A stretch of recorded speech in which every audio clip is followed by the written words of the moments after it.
Hello Vikrant, कुठेस तू? मी येऊन थांबले इथे. बरं बरं ठीक आहे, ये.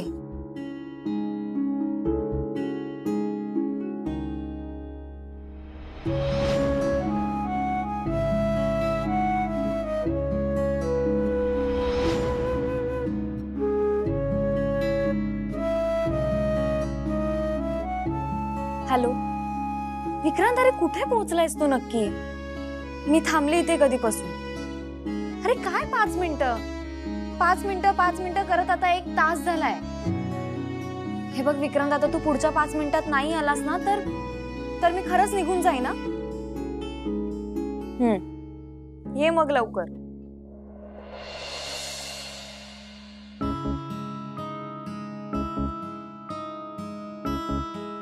सॉरी सॉरी सॉरी, थोडा उशीर झाला मला. थोडा विक्रांत, अरे 1 तास झालाय. खरंच सॉरी. हल्ली ना खूप बिझी असतो ग मी, जरा म्हणून वेळ मिळत नाही मला. तू रागवू नकोस ना प्लीज. हे बघ, मला मान्य आहे की आपल्याला भेटायला वेळ मिळत नाहीये, पण खूप कामं असतात म्हणून होतंय ग तसं. आणि आमच्या NBFCच्या पोर्टलला प्रमाणापेक्षा जास्त रिस्पॉन्स मिळाला म्हणून होतंय हे सगळं. छान. मग आता लग्नाला यायला तरी वेळ मिळेल की नाही? कमॉन यार आरती, असं का बोलतेस तू? अगं मी हे सगळं तुझ्यासाठीच करतोय ना, आपल्यासाठीच करतोय. हसतेस का तू? अरे मी हसते म्हणजे मी चिडलेली नाहीये, कळलं का?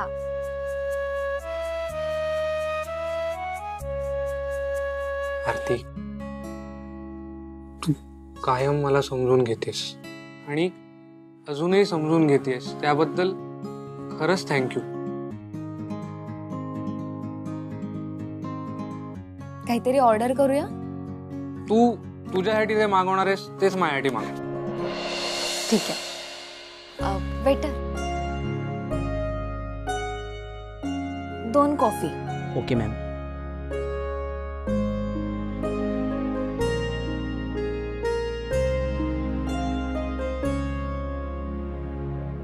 आरती,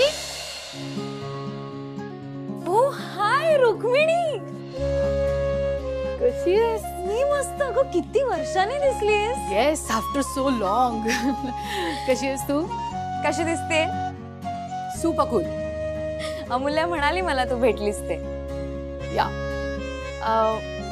मी ओळख करून देते. हे माझे म्हणजे होणारे, आमचं लग्न ठरलंय. हा माझा होणारा नवरा विक्रांत. हाय. विक्रांत, ही रुक्मिणी माझी क्लासमेट आहे. हो, नाईस. रुक्मिणी अगं ये बस ना. नाही नाही, यू गाईज एन्जॉय. मी कशाला उगाच कबाब में हड्डी. अगं बस, नाही तुझ्यामुळे नाही डिस्टर्ब होणार आम्ही. अगं नको, खरंच नको. आणि मला थोडं कामही आहे, सो मी निघते. हा, पण घरी नक्की या. Okay, see you. थँक्स.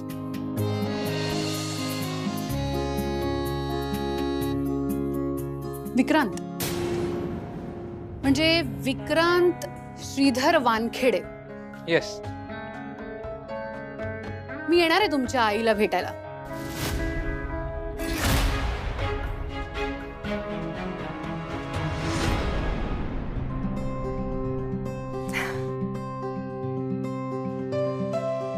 काय सुभान, येऊ का? ताई, अगं कशी आहेस? किती दिवसांनी आलीस ग? सॉरी ग, पण मधल्या काळात ना वेळच नाही मिळाला.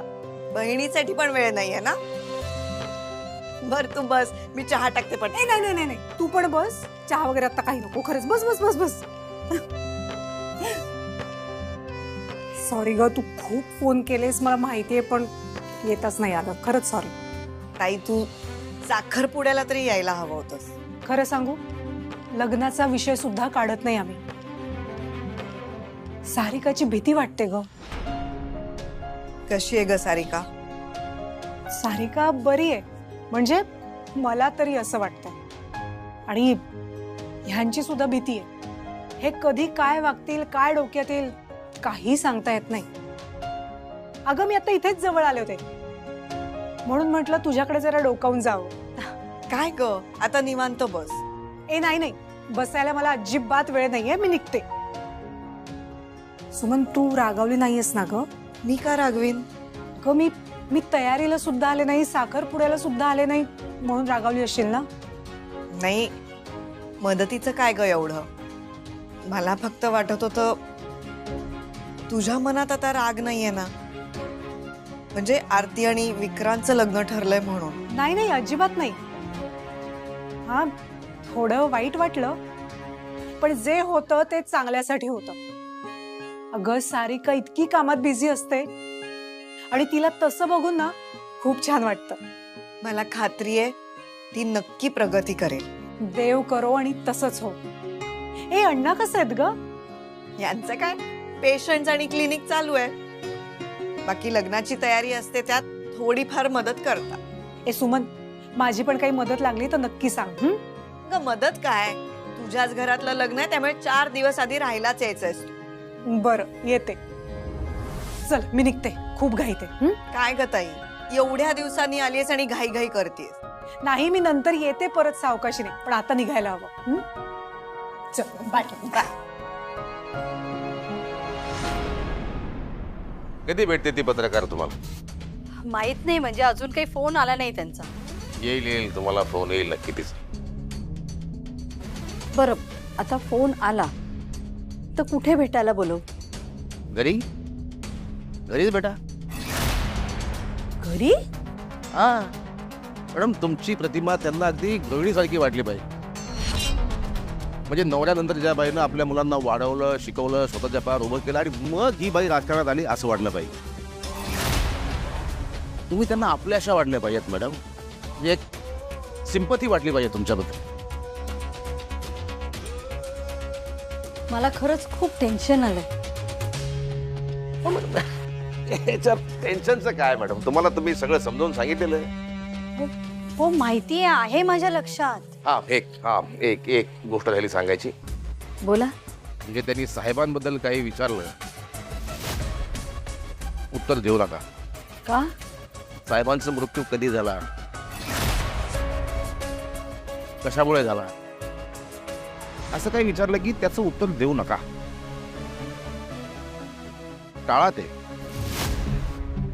आणि समजा त्यांनी खोदून खोदून विचारलंच तर डोळ्यात पाणी आणा. तुम्ही जर माझे सल्लागार नसतात तर काय केलं असतं देव जाणे. असं काही नाही मॅडम. ते म्हणतात ना, कधी कधी राजकारणापेक्षा त्यांचे सल्लागार जास्त महत्वाचे असतात. म्हणजे अर्जुनापेक्षा कृष्ण महत्वाचा, असं काहीतरी.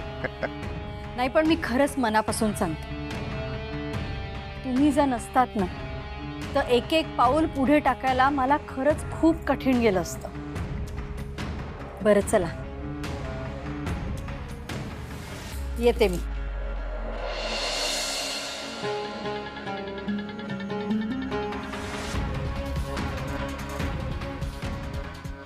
टाकूच शकणार नाही. माझ्याशिवाय एकही पाऊल तू पुढे टाकू शकणार नाहीस भूतन. त्याच्यासाठीच चाललंय हे सगळं. दाता तू है सब का, अजो समा का, मालिक खालिक दोनों जहां का. दाता तू है सब का, अजो समा का, खालिक खालिक दोनों जहां का. तुझी आई निवडणुकीला उभी राहते ना, त्या इंटरव्ह्यू साठी येणार आहे मी. हो, वेदांत दादा म्हणाला मला. पण मला खरंच हे आवडलंय. म्हणजे एक महिला तिचा नवरा नसताना खंबीरपणे राजकारणात येते, निवडणुकीला तयार होते. I mean she is just ready to fly. हो, म्हणजे मला पण कौतुकच वाटतं आईचं. एक विचारू, तुझ्या आईने इतक्या वर्षांनंतर राजकारणात येण्याचा निर्णय कसा काय घेतला? खरं तर तोच प्रश्न आम्हाला सुद्धा पडतो. हे राजकारण, निवडणुका वगैरे कधी आईच्या डोक्यातच नव्हतं. हे सगळं ना ते पुरुषोत्तम काका जेलमधून बाहेर आले ना तेव्हा त्यांनी तिच्या डोक्यात भरलंय. तुला सांगतो, आई त्या पुरुषोत्तम काकांचं सगळं ऐकते. मला आणि दादाला तर प्रश्न पडतो की अशी काय जादू केली आहे त्यांनी की आई त्या पुरुषोत्तम काकांचं सगळं ऐकते. पुरुषोत्तम गुडपल्लीवर. हे पुरुषोत्तम काका म्हणजे माझ्या बाबांच्या खूप जवळचे कार्यकर्ते. माझे बाबा असताना ते त्यांच्यासाठी काम करायचे आणि आता माझ्या आईला राजकारणात मदत करतात. पण तू नक्की बोल हा आईशी. म्हणजे ती जरा बुजरी आहे, पण तू जर का तिला बोलतं केलंस ना तर ती बोलेल तुझ्याशी. ऑफकोर्स. एक मिनिट. हॅलो. हो हो हो निघतोय. हा. सॉरी, मला मीटिंग आहे, मला निघावं लागेल. हो मी पण निघते, मलाही उशीर होईल ना. Of course, no issues. पण रुक्मिणी घरी ये हा आता. हो हो येईल. निघू आम्ही.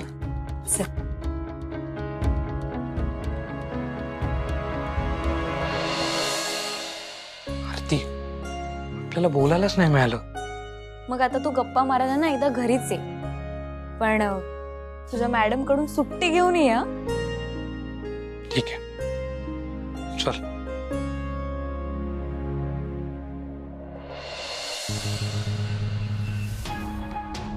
पुरुषोत्तम गुडपल्लीवार.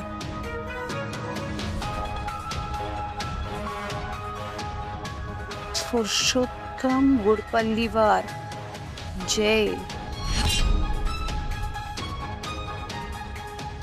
Very interesting. वेटर, चहा मिळेल? मग घेऊन ये. गरमागरम हा, अगदी हातात आलेल्या आत्ता ताज्या बातमीसारखा कडक. Okay ma'am.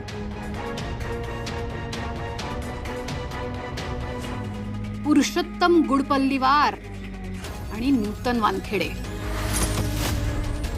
आलेच मी भेटायला.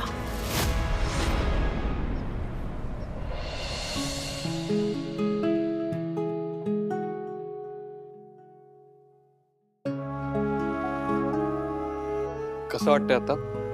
ठीक आहे आता. अजून दुखतंय का? थोडंच. अमूल्य, आता बॅग घ्यायची आणि सरळ घरी निघायचं. पण सर. पण बिन काही नाही, घरी जायचं, आराम करायचं. ओके. चल, मी येतोय सोडायला. नाही, काही गरज नाहीये, मी जाईन. अमूल्य, मी म्हटलं मी येतोय सोडायला. हो सर, पण मी तेच म्हणते. अमूल्य, मी विचारत नाहीये, मी सांगतोय. सर मी it's my order and you have to follow my order. So get up.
Amulya, अगं काय चाललंय तुझं? कुठे काय सर? तू काय आयुष्यभर असंच वागणार आहेस आता? सर सर तुम्ही गाडी का थांबवलीत? तुम्ही मला घरी सोडणार होतात ना? अमूल्य, मी काय विचारतोय ते कळतंय का तुला? सर तुम्ही बॉस म्हणून मला जी ऑर्डर दिली मी फक्त ती फॉलो करतेय. आता तुमच्यावर विश्वास ठेवून तुम्ही मला घरी सोडणार म्हणून मी तुमच्या गाडीत बसले ना. बाकी तुम्ही काय बोलताय ना मला काहीच कळत नाही. सो सर प्लीज कृपा करून ना तुम्ही मला माझ्या घरी ड्रॉप करा. नाहीतर काय सर, मी काय करू शकते? मी रिक्षाने जाईन. हे काय नवीन नाटक सुरू केलंयस तू? सर कसलं नाटक? मी कुठलंही नाटक करत नाही. मी फक्त तुमची ऑर्डर फॉलो करतेय सर. नाहीतर मी गेले असते ना एकटी. अमूल्य, फॉर गॉड सेक हा टाइमपास बंद कर आणि प्लीज माझ्याशी नीट बोल. हवं तर ना तू कसा भांड, पण नीट बोल माझ्याशी. हे बघ, मला साखरपुड्याबद्दलचं तुझं जे म्हणणं आहे ते कळतं आणि त्यासाठी माझ्याकडून तुला सॉरी पण बोलून झालंय.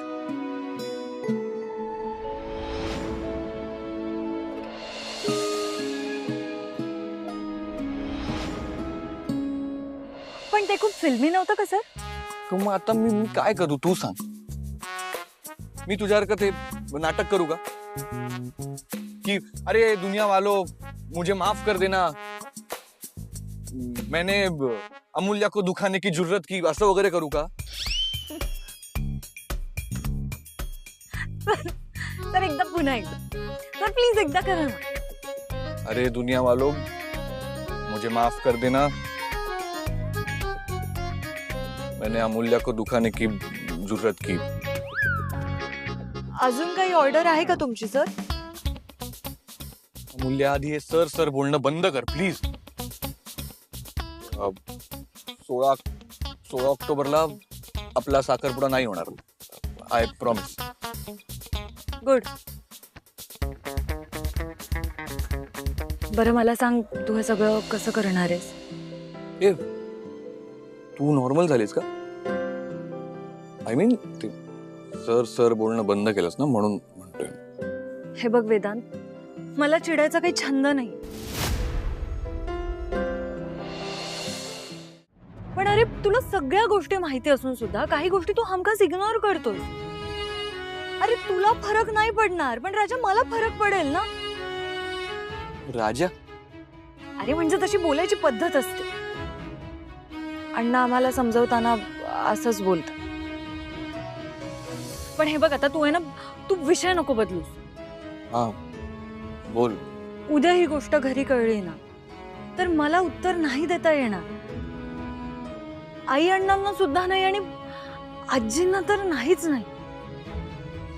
वेदांत, जेव्हा तुझ्या आजींनी मला पाटल्या बांगड्या दिला ना मला खूप भरून आलं होतं आणि मला मनापासून असं वाटलं की आपण आपल्या माणसांना असं नको दुखवायला. हे बघ, तू हे सगळं कसं करणार आहेस मला नाही माहित, पण तू मला प्रॉमिस केलंय ना, त्यामुळे माझा तुझ्यावर पूर्ण विश्वास आहे की तू नक्की काहीतरी करशील.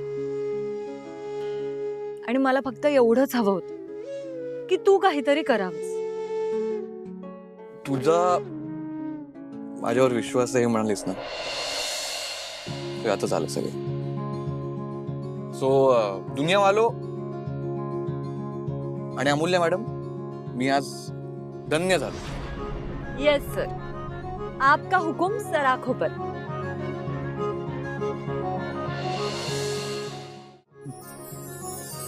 बरं चल, सोडतो मी तुला. आणि हो, आराम करायचा आहे.